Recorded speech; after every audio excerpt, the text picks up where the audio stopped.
Well, hello everybody. I'm Abby from Drop Biohealth, and it's my pleasure to welcome you to today's event on nutrition to boost your energy naturally with Cailie Ford. Before we start, I wanted to tell you just a little bit about how we at Drop Biohealth can help you to know your body and own your health. Connect with our community to understand how committed lifestyle adjustments can improve your health in the long term. Learn the latest evidence-based health insights brought to you by our network of wellbeing experts, and then take the wellbeing test to see how your habits impact your health. With only a few drops of blood, the wellbeing test allows you to gain insights and track changes across sleep, stress, energy levels, nutrition and diet, exercise, inflammation, and alcohol consumption. Don't forget to follow us on social media channels to keep up to date with our events and health resources, and to join the waitlist to take the wellbeing test when we launch this month. Visit our website at dropbio.com or via the waitlist link in the chat box. So today, we're really excited to welcome back the wonderful Cailie Ford. Cailie's a clinical nutritionist, a change management expert, and a mum who brings lasting change to people's lives with love, practicality, and focus. She also runs her own private practice where she supports individuals with a range of health conditions from gut health, autoimmune disorders, pre and postnatal health, menstrual disorders, and more. And in this event, we'll be discussing the simple changes you can make through eating to improve your energy, because who doesn't want more energy? Welcome back, Cailie. How often does energy come up as a concern amongst your clients? I would be fairly confident to say 100% of the time. And that's not to say that all of my clients come to me for improving energy, but as we talk through a consult and we are finding out more about them, energy always comes up. For sure. Very relatable. And I feel like this year, especially, people are feeling the weight sort of very early on. Thank you, Abby. And it's so lovely to be back here as part of the education series. And I'm thrilled to be talking about something that is so topical for everyone right now, you know, particularly with everything that seems to be going on around us. And as I mentioned, in my clinical practice, I see so much of this day in and day out. And as I'm going to share with you throughout this session, there's lots of different drivers for why you might be feeling fatigued, right across psychological, lifestyle, medical, and dietary, of course. And what I really want to do is shine the light on what an integral part that nutrition plays right across the board, no matter what is driving your fatigue, and how we can't overlook nutrition. Of course, as always, with all of my sessions, I've got really practical tips on how you can improve and sustain your energy through diet and lifestyle. Now, throughout the session, I'd like you to do something for me. What I'd like you to do is think about the last time that you felt energized. So what did it look and feel like? How long ago was it? And perhaps you'd like to write that down. And the second thing I'd like you to consider is, what would you do if you had more energy? What would that mean for your life? Perhaps it's having more energy to run around after the kids, or maybe it's feeling more capable and alert at work. Whatever it is, the why for you as an individual is so important when we talk about improving health. So I'd like you to make a mental note or write it down, and we will come back to it. So let's start with who's tired. Well, a lot of us. According to the Department of Health, around 1.5 million people seek help from their GP every single year for fatigue. And the majority of those people are women aged 34 to 39. Now, that demographic poses several questions. Why women? Why that age? Well, you can take a glance at that and think, okay, that's women of a childbearing age typically.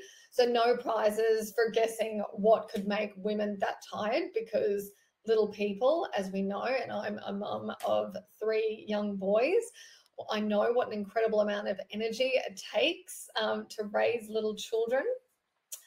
But parenting aside, there's actually quite a number of other and different reasons why you might be feeling fatigued. So looking at what fatigue looks like for different people, because we are all individuals and it can present differently. Now, having worked in corporate for many years, I've seen the glorification of busy being busy and this idea of having a million balls in the air. So what I've seen is that people are often fatigued and yet ignore it and just keep soldiering on. So recognizing fatigue in yourself is so important, because our bodies are actually incredible at sending us messages or red flags when they need a little extra TLC, but you actually need to be in tune with your body to receive those messages. So common symptoms that present, that I'm sure many of us can attest to, myself included, is when you're tired and fatigued, you can become quite irritable. You know, you can forget things and not think clearly. You get that brain fog. Now, I have a client who actually experiences regular migraines, and if she gets fatigued, then that's a predictor of her migraine coming on.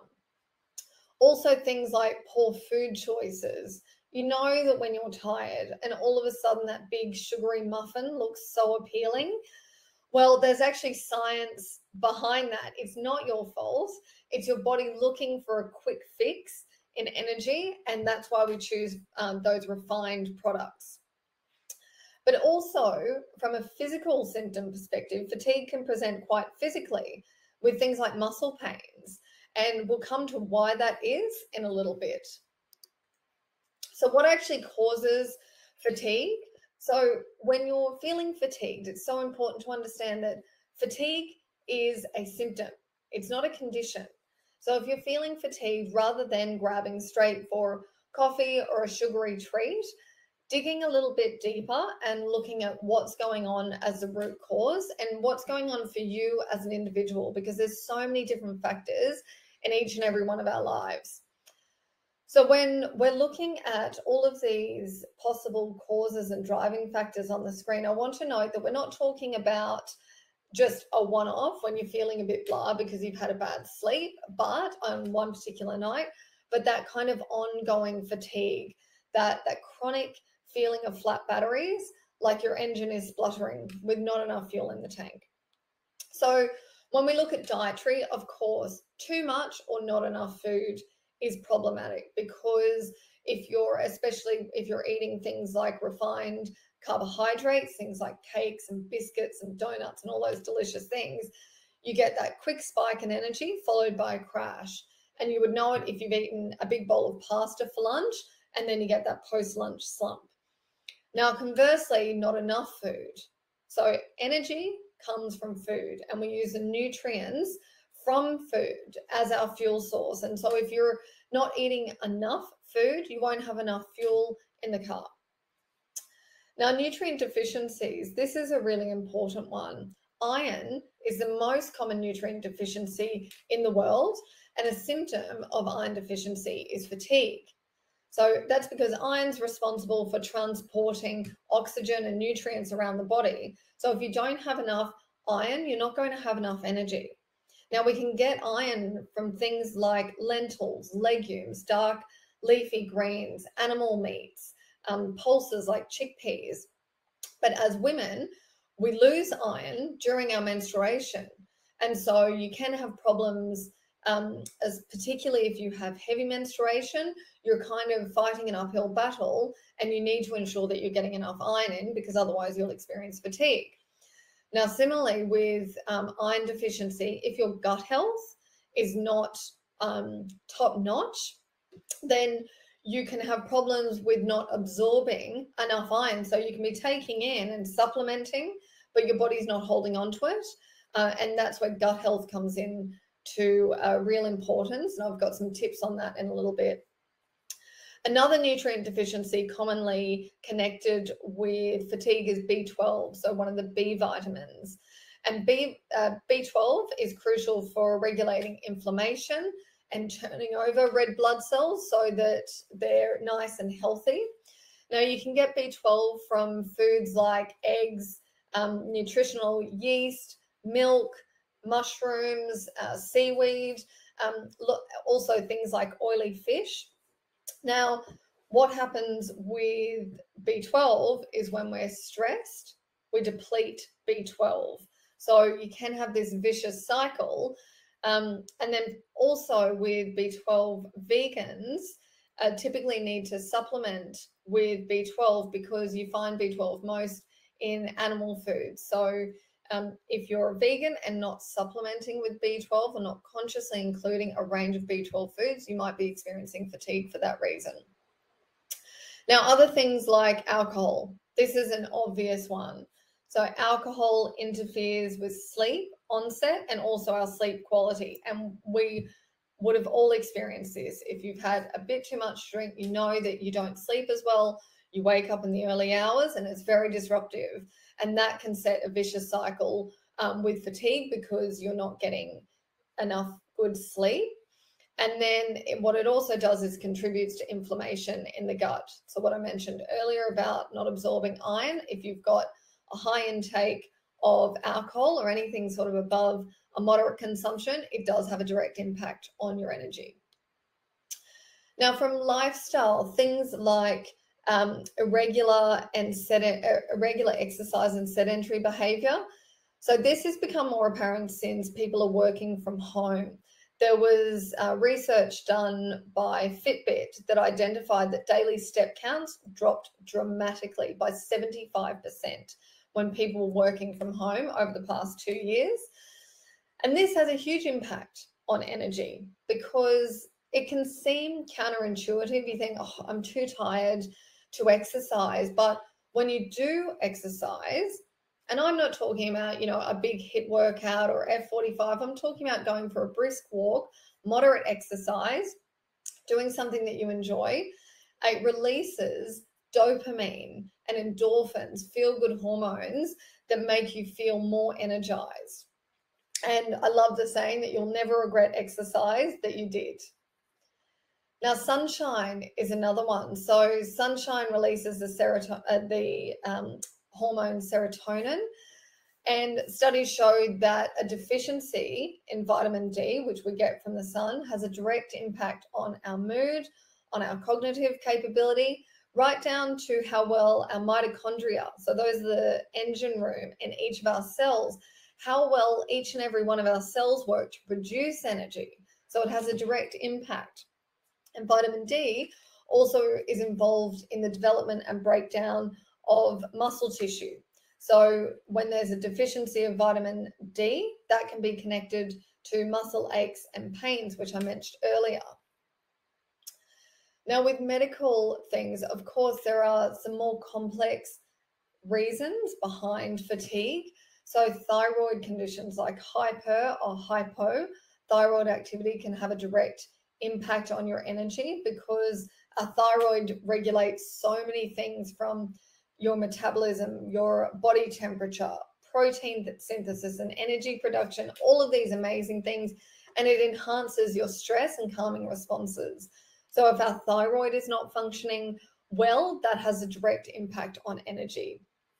And thyroid dysfunction is the second most common endocrine disorder in women of a childbearing age in Australia. And particularly in postpartum. So postpartum thyroiditis can be an undiagnosed condition where once you go through pregnancy, have a baby, thyroid disorders are very common in postpartum. And so it's not something that should be overlooked. Illnesses like Epstein-Barr virus, or commonly known as glandular fever. So that's common in children and teenagers, but can resurface later in life if you're run down, because it's a virus that remains in the body and then can show its head again if you're run down. Now, hormone disorders. Our hormones are so crucial to be working in a regulated fashion, because when they're not, you can get things like a dysfunction due to chronic stress or undereating, and that's our HPA axis dysfunction. Now, with any of these conditions, supporting your body's natural rest and restoration function through nutrition is so crucial. So if you have a thyroid disorder, nutrients that are so important are selenium, iodine, and zinc. And you get these nutrients from things like nuts, seeds, lentils, legumes, seafood, and seaweed. Now, with psychological drivers of fatigue, I mentioned the HPA axis dysfunction. So some people might know the non-medical term of adrenal fatigue, and that's essentially burnout. So when your body has been under stress for such a period of time that you've gone from having such high cortisol to your cortisol being completely dysregulated and shot. And that's when you experience that really dysregulated energy and ongoing fatigue.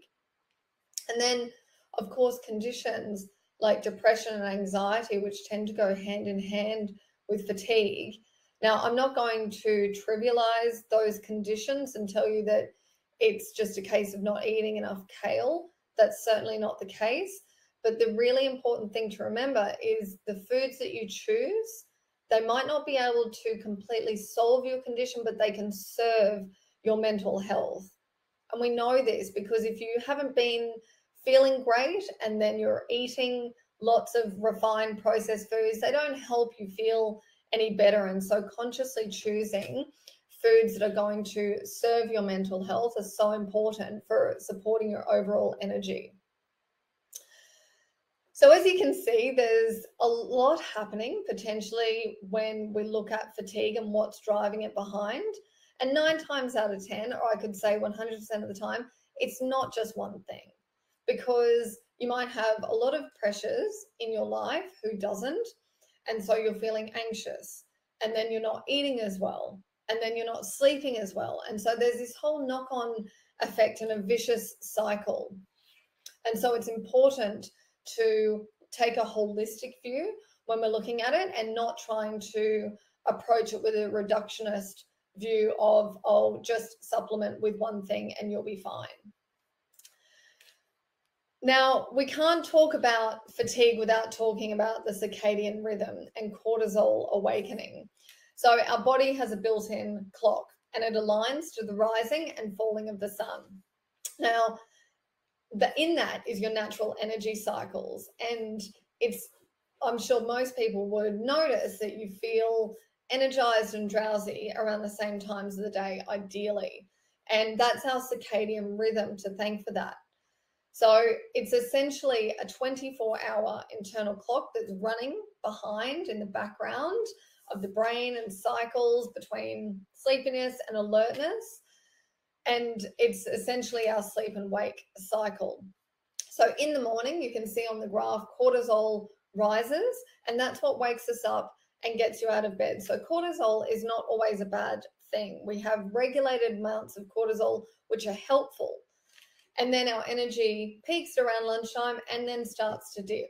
Now, what's happening when cortisol is doing its thing with rising and falling? Melatonin is doing the opposite, because they do opposite things. So cortisol wakes you up, melatonin sends you to sleep. Now, melatonin peaks in the middle of the night. And for anyone who has young children, you would know if they wake up before midnight, it's a lot easier to get them back to sleep than if they wake at 3 a.m. because cortisol is naturally starting to rise slowly from about 3 a.m. And so it can be very problematic. And similarly, if you find yourself waking up at that time, it can be really challenging to fall back to sleep. And that's because of your body's natural circadian rhythm. So for optimal energy, it's important that you really want to follow your body's natural circadian rhythm as best you can. And if you notice that you're tired throughout the day and then you get this second wind at night and that you're really alert at night, that's a sign that your HPA axis could be dysfunctioning and your cortisol is out of whack. Now, what about coffee? So I'm sure many of you are listening to this and thinking, it's fine. My energy's fine. I've got my magic cup of coffee. No problem. Well, here's the thing with coffee. So there was a randomized double-blind control study, which is gold standard, and it was found that caffeine did not lead to benefits in alertness compared to placebo. So it did not make people more alert compared to placebo. However, what it did is anxiety, negative emotion, and cortisol were all heightened 45 to 75 minutes after caffeine. So what's that telling us? That coffee doesn't actually make you more alert, but it can exacerbate anxiety and stress. And that's not what you want first thing in the morning. So you really want to support your body's stress regulation throughout the day. So you're probably thinking, okay, got it, right? I've heard all of these problems and you're telling me I can't have my coffee. So what do I do? Well, I have some recommendations for you that cover the drivers of fatigue. And so we'll start with lifestyle. So eating within an hour of waking. This is a simple but super important one. So our hormones synthesize most abundantly in the morning, and to have regulated hormones, they need nutrients to function, because there are nutrients that are all substrates to how our body functions. And so you really want to flood the body with nutrients in the morning, not starve it. So ideally eating within an hour of waking. Daily movement. So I mentioned earlier that sometimes it can seem counterintuitive to exercise when you're feeling tired, but because of all the wonderful things that exercise brings to your body, and importantly, what it does is reduces cortisol. So to reduce that stress response so that you're supporting regular sleep and quality sleep, being on top of these stress moderating activities is really important. So as I mentioned earlier, I'm not talking about committing to HIIT workouts if that's not your thing, but finding something that you love to do, whether that's surfing, rollerblading, walking with friends, whatever it may be, find that something that you love to do, because you will sustain it. Now, with the coffee, I don't rob people of coffee. That's not who I am as a nutritionist. But what I do ask people to experiment with is pushing your coffee later in the morning, because caffeine, aside from the things that it doesn't increase our alertness, but it does bind to nutrients that are crucial for energy. So nutrients like calcium, iron, magnesium, and B vitamins. We need all those nutrients in our body, and caffeine binds them and removes them from the body. So focusing on eating first, coffee second, super important. And because coffee can also be an appetite suppressant, you don't want to have your coffee first thing and then not eat too much later, because what you're doing is destabilizing your blood glucose for the rest of the day, and that can be incredibly problematic for energy. Now, sunshine. I mentioned earlier around vitamin D and energy. So direct sunlight is important. And because it regulates our internal circadian rhythm, and what it does is supports us to be tired when you're meant to be tired. And you notice if you've had a day at the beach that you feel really tired that night, that's a great thing, because the sun has helped regulate your circadian rhythm so that you are tired at night. Now on to dietary. So looking at those drivers around nutrient deficiencies or not enough food, poor food choices. So I mentioned around B vitamins in relation to coffee. So B vitamins, there's substrate nutrients that create energy within the body. They support hormone regulation. They do so many amazing different things. And the thing is that they are water soluble. So that means that they get flushed from the body, with the exception of B12, which is stored in the body. The rest of the B vitamins get flushed through. So you need to ensure that you've got daily consumption. And so things like nuts, seeds, oats, legumes, all of those beautiful whole foods rich in B vitamins. Now, protein, of course. So protein is the building blocks of life, and protein is a slow release energy, so it provides satiety, which is incredible, so that you feel fuller for longer. So instead of starting the day with cereal, which is a refined carbohydrate, which is going to give you that really quick spike followed by a crash, opting for a protein-rich breakfast. So perhaps it could be a fruit-free muesli that's topped with lots of beautiful seeds that are high in protein. So hemp seeds, flax seeds, chia seeds, sunflower, pepitas, all of those are beautifully rich in protein. And then things like yogurt, really high in protein, lovely. And so that you've got a well-rounded breakfast. Eggs are another awesome option, or high protein pancakes that are made with eggs, ricotta, a protein powder if that's your thing. Ricotta is incredibly high in protein.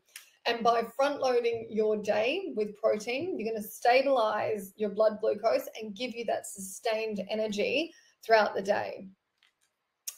Now, regular food consumption. So because dysregulated blood glucose has so much to answer for, and I had a client come to my clinic, she was suffering with dizzy spells, with vertigo, in addition to her general fatigue, and a simple step of introducing a couple of snacks a day in addition to her main meals, those symptoms completely evaporated, and she was blown away with it. That this regular consumption of food to stabilize blood glucose can have really profound impact on your energy. Now, fermented foods, this is an interesting one. So research from Stanford University found that just 1 to 2 servings of fermented foods daily over 10 weeks had the biggest positive effect on gut microbiome. So in terms of our microbiome diversity, which is so important. And this was in comparison to a high fiber diet. Now, this is groundbreaking because it's not to discount the benefit of a high fiber diet, because that is so important.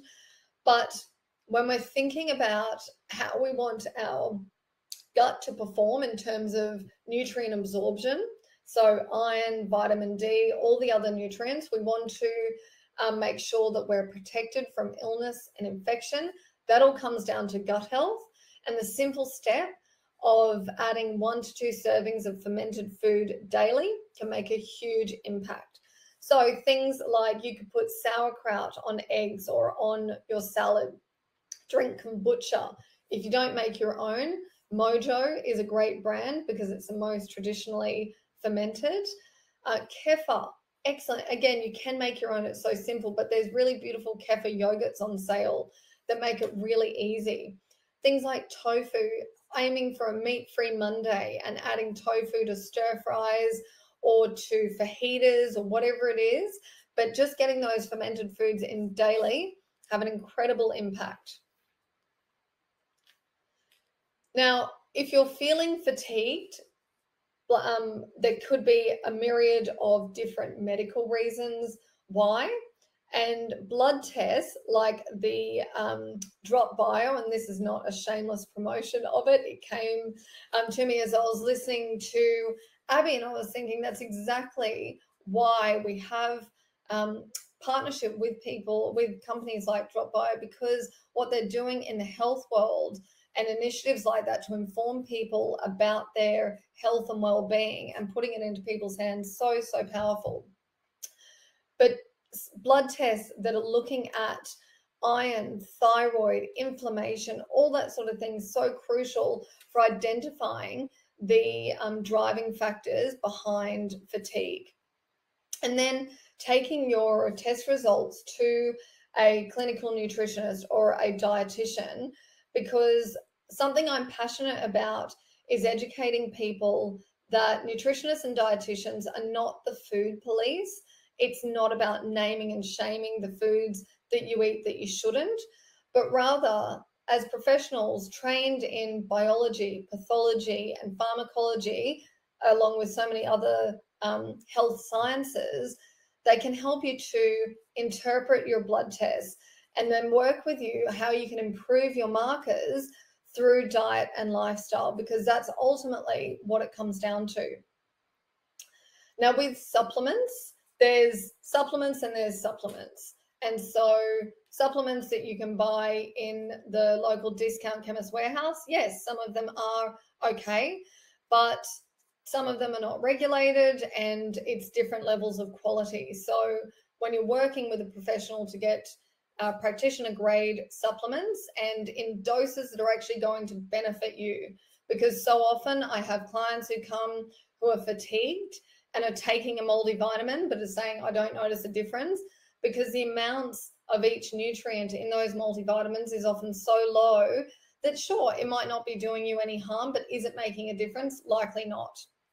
And then a hot tip is taking your supplements, particularly if it's a multivitamin with B vitamins in it, taking it away from your coffee, because otherwise your coffee is binding to those nutrients and then just excreting them from the body. So because of your metabolism, taking a supplement 1 hour before or 2 hours after coffee is recommended. Now, rest. The most simple step you can take if you are fatigued because you are ill, and we know that there is a prevalence of post-COVID and long COVID syndrome that has become apparent over the last couple of years. But as with any virus, there can be long-lasting impacts on the body that make you fatigued. Rather than soldiering on, the simplest and most sensible thing you can do for your body is to stop and rest and allow your body to do what it needs to do, because our body is super capable of repairing us if we give it the chance. And then finally, if psychological challenges are driving your fatigue, there are several things that you can do to combat burnout or anxiety and depression to work with your body.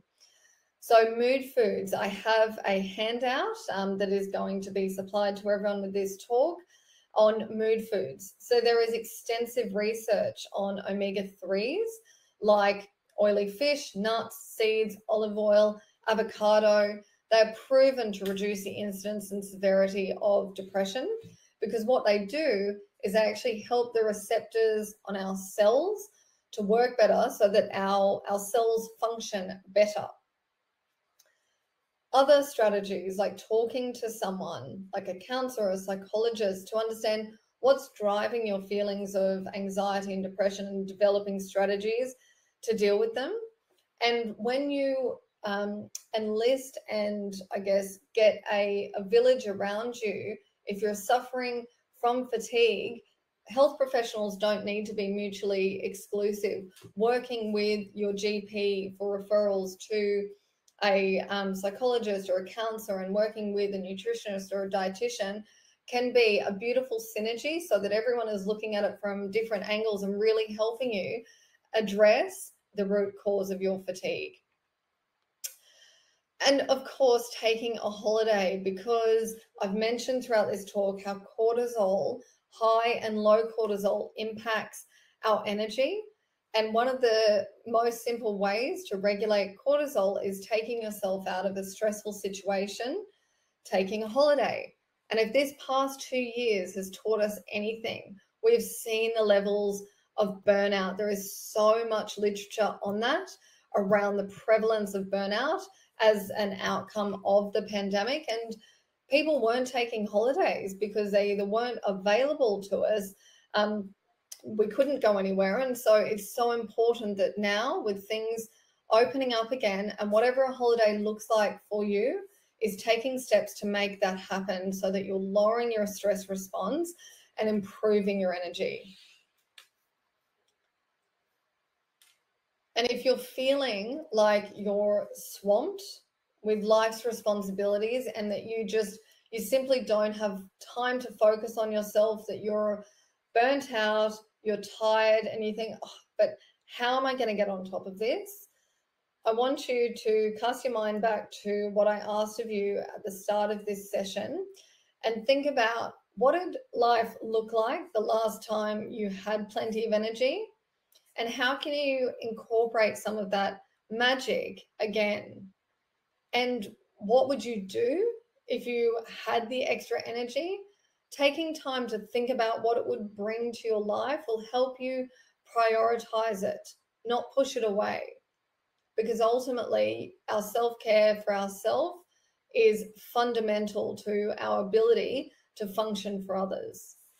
And so I love you cannot serve from an empty vessel. It's so important to look after yourself first. So that brings me to the end of my content before we jump into Q&A. And we have covered a lot. So we discussed that there are plenty of drivers of fatigue, with fatigue being the symptom, not the cause. And what I shared was that through simple diet changes to whole foods, and you would have noticed that similar whole foods featured across several of the interventions. So foods that are rich in B vitamins are also rich in magnesium, in omega-3, in protein. So that focus on whole foods is your best strategy for building and sustaining energy. And fermented foods, the incredible impact that introducing fermented foods daily into your diet can have on your energy and your gut health. And I shared that investigating the root causes through blood tests and partnering with a health professional has a profound impact on your well-being. And of course, we learned that coffee doesn't quite have the effect that we probably wish it did. And the power of switching that morning coffee to later in the morning will actually benefit your well-being. So the final thing that I ask of you is, what will you take away from this? And have a look down the slide to think about what's resonated with you and think about what you can apply from today. Cailie, thank you so much. How good is that checklist? I am going to print that out and stick that on my fridge. And I'm also going to add book a holiday. Thank you for the reminder that we used to take holidays. Yes. God, that was amazing. Yeah. Yeah, I think it's definitely on the cards for a lot of people, hopefully this year, even if, just up or down the coast a little bit. Gosh, so much you covered there, and thank you so much, because it's so wonderful how you really kind of break down the most recent research around things like for coffee. It's such a complex thing, and to sort of understand what it's doing for the body. For me personally, that really helps me understand, why I might want to choose some alternatives, and helps in those moments of cravings as well, because coffee has a good PR job going on, doesn't it? Oh, absolutely, it does. And I love coffee. I would never give up coffee, but the changing it, and I have never had a client come back to me, of the clients who are brave enough to give it a try. I have, hand on heart, never had someone come back to me saying, I feel worse. That didn't work, Cailie. People come back to me and go, that's interesting. Yeah. I was eating earlier in the day and I did feel more energized. It's so true. I think just even understanding, like, if you're spending a lot of time and money, picking out good supplements, understanding that it can bind to certain nutrients in the body, for example, and that, have those supplements not work as effectively, or food not be absorbed as effectively. It's just really important information to know to help kind of guide our everyday choices. So gosh, so much in there. I am going to we are going to see if we can take that little checklist and share that with our audience, because I think that's such a good one just to kind of help guide through. But thank you, Cailie. We've got lots of questions coming through. We've got lots of questions that have come through from our community. We've got about 20 minutes, so I'd love to dive into those with you right now. I'm going to start with the first one that we had that came through from Fabiana, who asked, what is the best snack to increase energy in between meals during the day?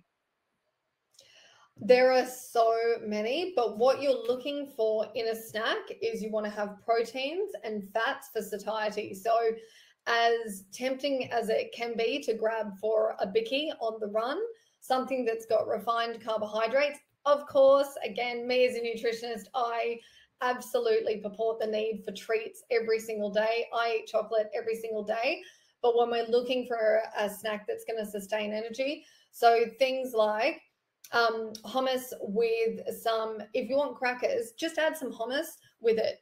Or if you want to eat a piece of fruit, slice up your apple and add some nut butter to it. Or if you're having, say, some avocado on toast, sprinkle some more, some hemp seeds on it that don't impact the flavor, but have a huge impact on the amount of protein and healthy fats. Other things like a homemade protein ball. Some of them can be quite high in sugars. So ones that have lots of dates, and often if you buy them, they have lots of honey in them and all these sorts of other delicious things. But focusing on things with sort of more peanut butter or any kind of nut butter that you like to have, because that's going to offer the satiety. Okay, excellent. I also just want to point to the handout section on your chat screen, guys. I see most people have jumped in and downloaded, but there's two awesome handouts that Cailie's given us. One around mood boosting foods, which is super helpful, and another around with some nourishing smoothie recipes. So make sure you download those before the end of this event. Jumping into the next question we had through from Jen. Firstly, she said she'd love a copy of this chat to share with her daughter. So we are going to be sending out a replay of this, and we encourage you to please share with anyone that you think who may benefit from that replay. She also asked about making kefir. I don't know if we can run through the whole recipe now, but can you just give us an understanding of how you do it? Jen said she purchased a sachet from a health food shop, but it wasn't good. Oh, so I go to a company called Nourish Me Organics. I don't have any affiliation, but what I love is that they send you a sachet of live kefir grains within 24 hours. Now, you need to use them because they are live organisms that you need to add them to milk. So you can use just a simple jar. I also bought from them, this lovely little kefir fermenting kit that makes it really super simple. It's really easy. All you do once you've got the kefir grains, add some milk, put them in the pantry, a dark, cool place for 24, 48 hours, pour out the milk, leave the grains, put new milk in, and it's just a constant cycle. It is so easy. And my top tip, I have given all of my babies kefir right from the start, and they love it when I grate ginger into it. So into the finished product, not while it's fermenting. Delicious. Yum, warming. And I'm sure it sounds like it's a bit quite fun to make. Kids might want to get involved in helping making it. And you experiment. You can't go wrong with it. You can go wrong with it if you leave it for too long. And if you're going on holidays, you need to put it in the fridge because that slows the fermentation process.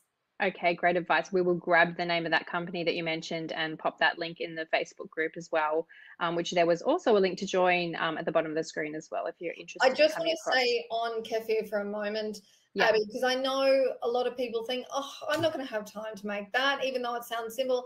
So the Culture Co., I can't think of the other name. I often buy kefir if I haven't made my own. It's better to have some. And so the kefir yogurt Culture Co. Is great. And they do blueberry flavor. They do strawberry for people who it's not so palatable. And just integrating that into the diet, hugely beneficial. And I imagine you could pop it in smoothies if you weren't such a fan into the smoothies. Okay, great. Had a question that came through from Jessie for you, Cailie, around acid reflux. Jessie has been avoiding citrus, tomatoes. Would you suggest alternatives? Is lemon water safe? Apple cider vinegar? Specialist says avoid. Sorry, it's a long question. Okay. I guess just avoiding foods in terms of acid reflux. Sure. So with acid reflux, it's about digging that bit deeper and looking at what's driving it. And often stress can be a cause. So what stress does, it lowers your stomach acid and actually interferes with your absorption of foods. And then because you're not digesting your food as well, then you get that reflux. So it's not as simple as saying what food should I focus on, but looking at stress.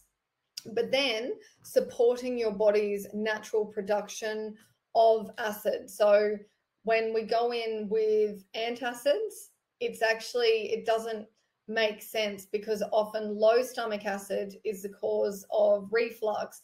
And then going in with an antacid that lowers it further is not a great outcome. So bitters are what support your body's natural production. So having a rocket salad Super simple, having rocket beside a meal, because rocket stimulates your digestive juices. Snacking on things like pineapple in between meals can have an excellent effect. Yes, apple cider vinegar can help as well. That you can use that on a salad dressing, or you can have a tablespoon of it 20 minutes before a meal. All those things can have an impact, but like I said, it's about looking at what else is going on to cause the reflux. Amazing. Thank you so much. Claire's asked the question that I thought might pop up in this chat around collagen. So she says, can you talk through the impacts of adding collagen to your diet? Because she feels, and I think quite rightly, that it's really topical at the moment. Yes, yes. So collagen is a protein, and so in and of itself, is it a bad thing? No. A couple of things about collagen. You need vitamin C for it to be synthesized. So if you're taking collagen powder just in water with no vitamin C, it's not going to be doing anything. Yes, it can be beneficial for gut health. Is it going to be doing what all of the products say with the hair growth and skin health and all that sort of stuff? Questionable, because the body doesn't read the label on your product and go, hair, skin, and nails, that's what I'll use the collagen for today. It depends on what's going on in your body and where you're depleted as to where the collagen goes to, the lining of your gut or bones, muscles, maybe hair, maybe skin, but you're not guaranteed. You can't tell your body to use the collagen in that way. So in a roundabout way, are the claims completely false? No, but it's not that simple, unfortunately. So can you benefit from intake of collagen? Sure. But is it the elixir that you're hoping for? No. Okay, good to know. Marketing is great with collagen at the moment. My goodness, we could all look like Elle Macpherson. Yeah, exactly. We had a question from Lucky around what sort of energy boost food that we need first thing, and how much, or the type and the amount. So everyone is different, and it depends on how much exercise you're doing. Are you male? Are you female? So I can't talk about amounts. That's a completely individual thing. Going to my recommendations on protein, definitely starting the day with protein. How many people start the day with a bowl of cereal, and kids as well? And I get it. It's a quick, easy option that most people love, but the reason we love it is because it's full of sugars typically. And so wherever we can is adding protein in. And so whether that's convincing yourself or your child to switch from a cereal to a muesli, throw some sultanas on there if that will, get people over the line, but also adding in things like yogurt. Kefir yogurt is great, and the nuts and seeds, definitely. And if people don't like the look of the nuts and seeds, or it's hard to get children over the line, you can grind them down, no problem. Or things like the eggs in the morning, pancakes that are made with ricotta and eggs and more filling things rather than just the typical flour and milk. Yum, love ricotta pancakes. I love the I love the approach of sort of already having your diet in place, but being able to just kind of boost. And I think especially with the kids, some chia seeds here or some kefir really there. It feels doable to me anyway, rather than introducing something totally new. I'm going to jump to a couple of questions from our community that have come through earlier this week, Cailie. I know we're burning through them because we've got so many. Of course, a question about coffee.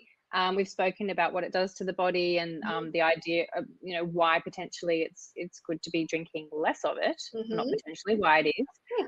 What kind of coffee substitutes can we look at that are healthy? Because we talk about things like there's decaf, obviously, but I'm not sure of the nutritional,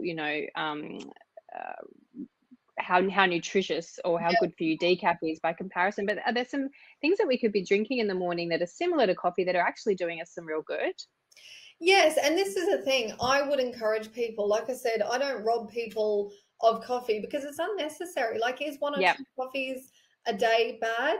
No, it's totally fine as part of a balanced diet. And if you're taking something away that you hate, you know, if you hate the fact that you're not having coffee, that's no way to live your life. It's Like not worth it. that's not worth it. So alternatives, yes, of course. If you like that ritual of having something hot, I would say a herbal tea. There are so many different herbal teas on the market, and finding something that floats your boat that you love, that's giving you that nourishing thing. Something else, if it's hot, you might like a cup of bone broth. But if you're listening to this thinking, that's not cutting it, absolutely no way, I just want my coffee, then just that kind of mental leap of thinking, I can have my coffee, but I'm going to switch it to later. And you'll be amazed at what a beautiful moment it can be when you haven't rolled out of bed, had the coffee straight away, and then mid-morning you think, oh, hello. And then you can make it a real moment, as I recommend with anything, whether you're having cake or biscuits or whatever you like to indulge in, that's fine. But make it a moment and really enjoy it. Don't just do it mindlessly. A conscious coffee. Totally. Cailie, I'd love to know it's a huge subject, but love to know your thoughts on medicinal mushrooms. They seem to be another big trend at the moment. Yeah. So medicinal mushrooms have been used in other cultures for thousands of years. And yes, they do have incredible benefits from an anti-inflammatory and antiviral, also antifungal, lots of properties. So yes, absolutely. You can consume mushrooms like shiitake, reishi as part of your normal diet, hugely beneficial. Mushrooms are also a good source of vitamin D, which is excellent. But you can also get medicinal mushroom supplements. Great. Yeah, and so it can be, and they don't taste like any. You can put them in smoothies. You can put them into teas. It's so easy. But as with any supplements, I would always encourage people that before you self-diagnose and think, oh, I'll jump on that train, I'll go do that, sitting down with someone and understanding, do you actually need this? Is this going to benefit what you're needing help with, and what dose do you need? Yeah, great advice there. Thank you. Had a question in terms of iron deficiency, kind of touching back on that relationship between energy and iron. How common is iron deficiency, and what are some of the signs? This is what I'm so passionate about, because I support women in pre and postnatal health in my private practice, and it's so common, and I have been through it, and this is testament to, I know what to eat. I supplemented in pregnancy, and still I ended up with iron on the floor at the end of pregnancy and had to get infusions every time. Pregnancy particularly is a time that is so serious for iron deficiency, and your iron in pregnancy dictates your baby's stores for the first 6 months of life. Super important. But in terms of symptoms, and so common, yes, it's the most common nutrient deficiency in the world. And symptoms to look out for, a clear one is breathlessness. So because iron transport oxygen around the body, if you don't have enough iron, you're going to feel breathlessness, dizziness, the fatigue, of course, just that. Because if we think about the function of iron, that transporting nutrients and oxygen, if it's not working optimally, you're going to feel brain foggy. You're going to feel tired. You're going to be able to exercise like you would, or if you're walking along and feeling out of breath, that you wouldn't normally feel that out of breath, it's time to look at your iron, definitely, in a blood test, and particularly women who are most at risk, those with heavy menstrual cycles, those with poor gut health. So if you suffer from IBS or things like that, that is an indicator that your gut health is not where it should be. You might not be absorbing iron as well. And obviously in things like pregnancy. And it's really important, something that I tell women about that they're not aware, that after you give birth, and a lot of women don't get their cycle back, and so people think, oh, it's okay, my iron must be building up again. Yeah, a little bit maybe, but you're also losing iron if you're breastfeeding. Through the breast milk. Yes, right. so you continue to lose it that way. Okay. And if supplements aren't working, is an infusion the next step? So that would need to be done in consultation with Of course. your doctor. But Mhm. also on that supplements, there's supplements and supplements, and the ones that come over the counter come with digestive discomfort, black stools, constipation. There are much better options out there. Practitioner supplements that do not have the same side effects. And so it's often I have women come to me and say, oh, I've tried iron supplements and it didn't agree with me, and then you put them on something different, totally fine. That's so good to know. So yeah, definitely worth investigating before sort of And treating ourselves on that one. diet always needs to be the starting point. So before supplements, look at what the diet is, where is your intake of iron from your diet, and then looking at giving it a boost with supplements if needed based on a blood test. Amazing. So good to know. Look, I think that's probably all we have time for in terms of questions. We didn't get through them all. We never do, but hopefully we can catch up again for Sure, a quick fire Q&A, Kaylee. That would be amazing. definitely. Um, thank you again so much for sharing your time and knowledge and wisdom with us today.